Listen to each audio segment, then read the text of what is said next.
आप सभी को राधे राधे और आप सभी का बहुत बहुत स्वागत है मेरी YouTube चैनल ज्ञान धारा में। वाणी को निपुण करती है और जो बोलो वह सिद्ध हो जाता है।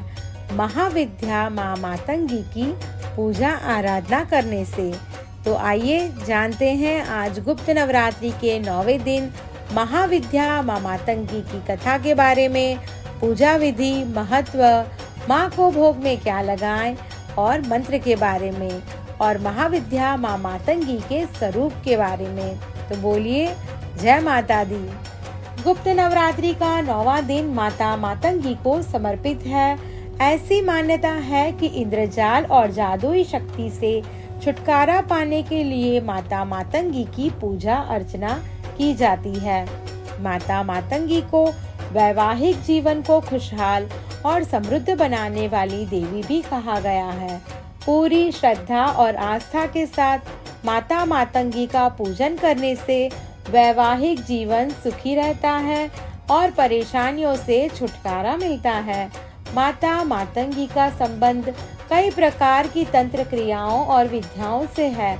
ऐसा कहा जाता है कि देवी मात्र वचन द्वारा ही तीनों लोकों में समस्त प्राणियों तथा अपने घोर शत्रुओं को भी वश में करने में समर्थ है। अब हम जानेंगे महाविद्या माँ मातंगी के महत्व के बारे में। गुप्त नवरात्रि की 9वीं महाविद्या मातंगी है। मातंगी देवी प्रकृति की देवी है, कला संगीत की देवी है, तंत्र की देवी है, वचन की देवी है। यह एकमात्र ऐसी देवी है जिनके लिए व्रत नहीं रखा जाता। यह केवल मन और वचन से ही तृप्त हो जाती है। भगवान शंकर और पार्वती के भोज्य की शक्ति के रूप में मातंगी देवी का ध्यान किया जाता है। देवी मातंगी का स्वरूप मंगलकारी है। वह विद्या और वाणी की अधिष्ठात्री हैं। पशु, पक्षी, जंगल आदि प्राकृतिक तत्वों में उनका वास है। वह 10 महाविद्याओं में 9वें स्थान पर है। मातंगी देवी श्री लक्ष्मी का ही स्वरूप है। नवरात्रि में जहाँ 9वां स्थान माँ सिद्धिदात्री को प्राप्त है, वहाँ गुप्त नवरात्रि का 9वां स्थान देवी मातंगी को प्राप्त है। स्वरूप में दोनों ही श्री लक्ष्मी के ही हैं। अब हम जानेंगे महाविद्या माँ मातंगी के स्वरूप के बारे में। शास्त्रों के अनुसार मतंग भगवान शिव का ही एक नाम है। भगवान शिव की आदि शक्ति देवी मातंगी है। देवी मातंगी का शारीरिक वर्ण गहरे नीले रंग या श्याम वर्ण का है। अपने मस्तक पर देवी अर्धचंद्र धारण करती है तथा देवी 3 नेत्रों से युक्त है। देवी अमूल्य रत्नों से युक्त रत्नमय सिंहासन पर बैठी हैं एवं नाना प्रकार के मुक्ताभूषण से सुसज्जित है जो उनकी शोभा बढ़ा रहे हैं। कहीं कहीं देवी कमल के आसन तथा शव पर भी विराजमान है। देवी मातंगी गुंजा के बीजों की माला धारण करती हैं। लाल रंग के आभूषण देवी को अति प्रिय हैं तथा सामान्यतः लाल रंग के ही वस्त्र आभूषण माता धारण करती है। देवी 16 वर्ष की एक युवती जैसी स्वरूप धारण किए हुए है। देवी 4 हाथों से युक्त है। इन्होंने अपने दाएं हाथ में वीणा तथा मानव खोपड़ी धारण की हुई है तथा बाएं हाथ में खड्ग धारण करती है एवं अभय मुद्रा प्रदर्शित करती है। इनके आसपास पशु पक्षियों को देखा जा सकता है। सामान्यतः तोता इनके साथ रहता है। माता मातंगी ने राक्षसों का वध करने के लिए तेजस्वी रूप धारण किया है। माँ मातंगी लाल रंग के वस्त्र धारण करती है।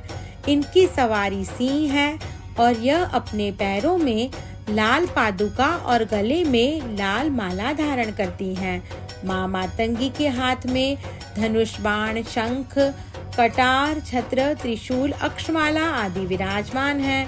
जो भी व्यक्ति पलाश, मल्लिका के फूलों से, बेल पत्रों से माँ मातंगी की पूजा करता है, माँ उसे सुख समृद्धि का आशीर्वाद देती है। मातंगी देवी की आराधना करने वाला वाक्पटु होता है। सत्य, मृदु और लोक हितकारी वाणी उनको पसंद है। अपशब्द पसंद नहीं। वाक्पटुता से कार्य लेने वालों के लिए मातंगी देवी की आराधना मंगलकारी है। देवी कहती भी है कि सत्य बोलो, प्रिय बोलो, इसी में ही शक्ति है। अब हम जानेंगे महाविद्या माँ मातंगी की पूजा विधि के बारे में। देवी मातंगी की साधना रात्रि के समय की जाती है।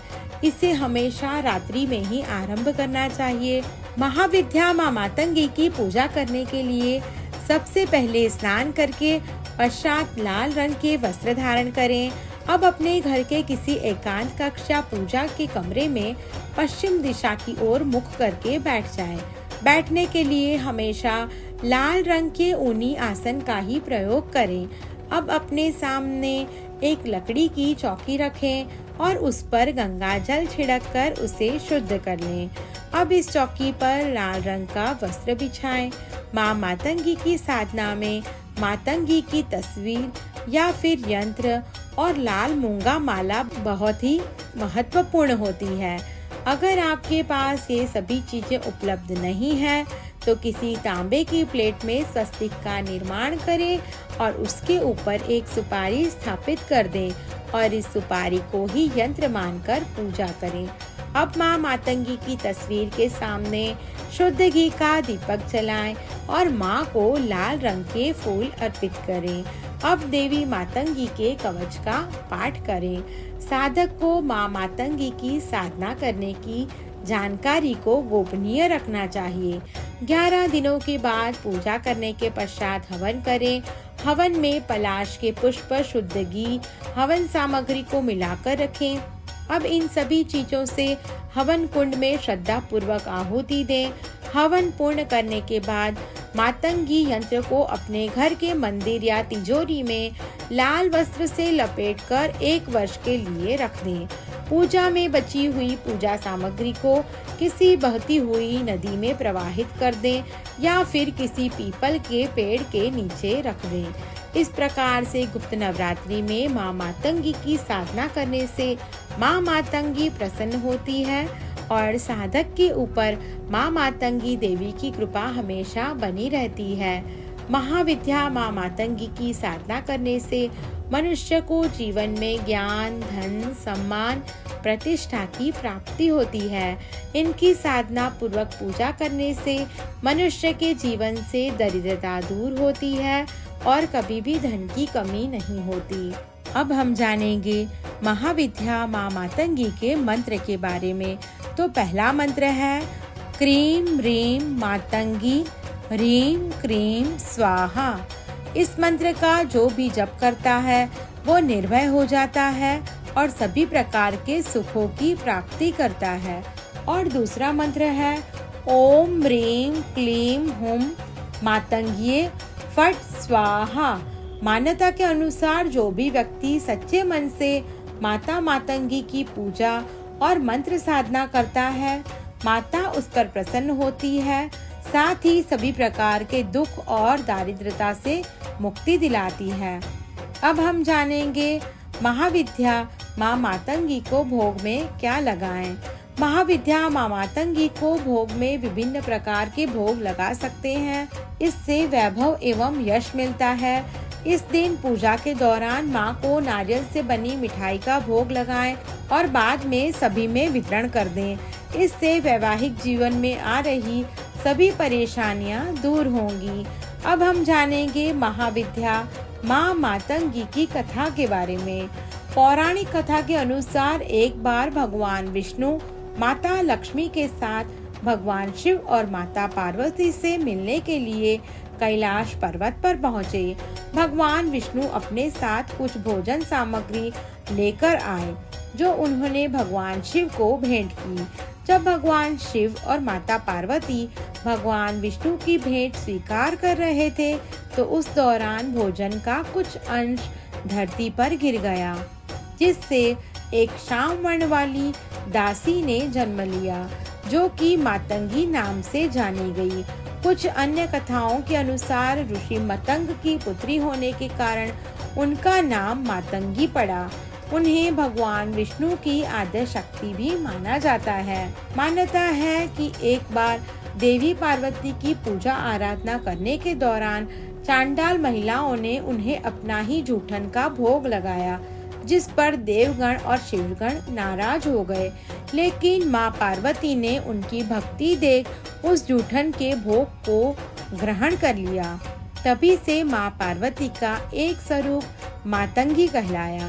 देवी मातंगी एकमात्र ऐसी देवी है जिनके लिए कोई व्रत आदि नहीं किया जाता। मातंगी माँ सिर्फ वचन और मन से तृप्त होती है, वही उनको भोग में भी लगाया जाता है। देवी मातंगी को महापिशाचनी के नाम से भी जाना जाता है। मातंगी के विभिन्न प्रकार के भेद हैं। राज मातंगी, सुमुखी, कर्ण मातंगी आदि। यह देवी दक्षिण तथा पश्चिम की देवता है। ब्रह्मयामल के अनुसार मातंग मुनि ने दीर्घकालीन तपस्या द्वारा देवी को कन्या रूप में प्राप्त किया था। यह भी प्रसिद्ध है कि वन में मातंग ऋषि तपस्या करते थे।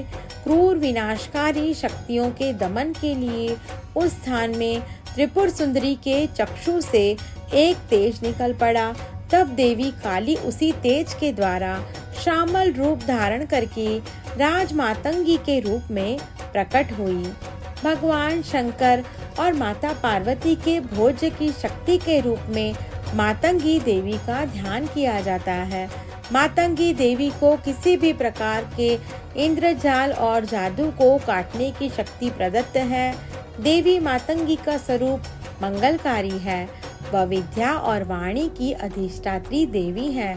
पशु, पक्षी, जंगल आदि प्राकृतिक तत्वों में उनका वास होता है। वह 10 महाविद्याओं में 9वें स्थान पर है। मातंगी देवी श्री लक्ष्मी का ही स्वरूप है। नवरात्रि में यह स्थान माँ सिद्धिदात्री को प्राप्त है। वहाँ गुप्त नवरात्रि की नवमी को माँ मातंगी देवी को अधिष्ठात्री देवी भी माना गया है। आप सभी को मेरी ये वीडियो पसंद आई हो तो मेरा YouTube चैनल ज्ञान धारा को लाइक, शेयर और सब्सक्राइब करना ना भूलें। धन्यवाद।